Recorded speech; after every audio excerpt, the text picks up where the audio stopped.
सभी को नमस्कार। एक और वीडियो में आपका स्वागत है। इस वीडियो में वित्त मंत्रालय द्वारा 13 दिसंबर 2024 को जारी EPS 95 न्यूनतम पेंशन और महंगाई भत्ते से संबंधित महत्वपूर्ण अपडेट। लोकसभा में ताज़ा बहस न्यूनतम पेंशन बढ़ाने पर केंद्रित हो गई है।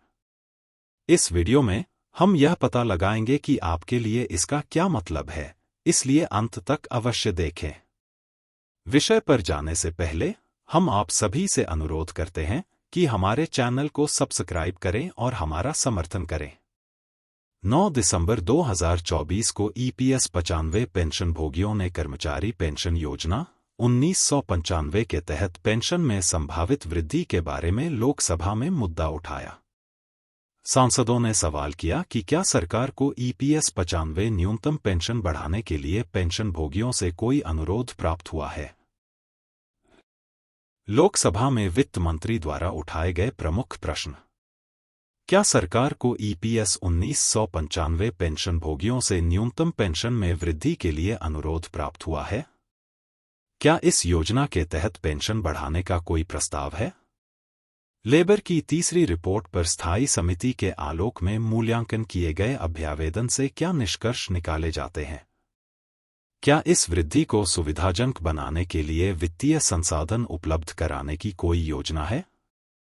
यदि नहीं, तो क्या कारण है? कई अहम सवालों पर सरकार का जवाब। इन सवालों को वित्त राज्य मंत्री पंकज चौधरी ने संबोधित किया।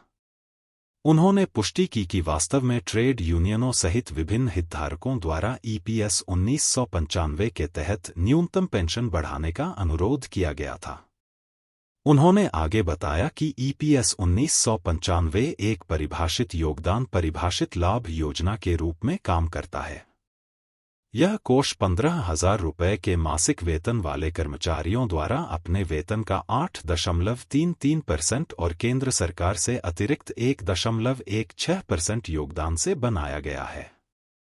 वर्तमान में सरकार ने 2014 से प्रति माह केवल न्यूनतम पेंशन प्रदान की है, जो एक महत्वपूर्ण कदम है, लेकिन मुद्रास्फीति और जीवनयापन की बढ़ती लागत को देखते हुए पर्याप्त नहीं है। पिछले 5 वर्षों में कर्मचारी पेंशन फंड में 10% की मामूली वृद्धि हुई है।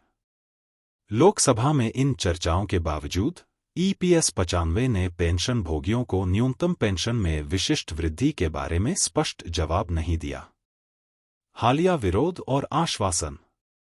विशेष रूप से EPS 95 पेंशन भोगियों द्वारा दिल्ली के जंतर मंतर पर एक नियोजित विरोध प्रदर्शन EPFO और श्रम मंत्रालय के अधिकारियों के आश्वासन के बाद स्थगित कर दिया गया था कि न्यूनतम पेंशन में बढ़ोतरी पर उनकी चिंताओं को दूर करने के प्रयास जारी थे।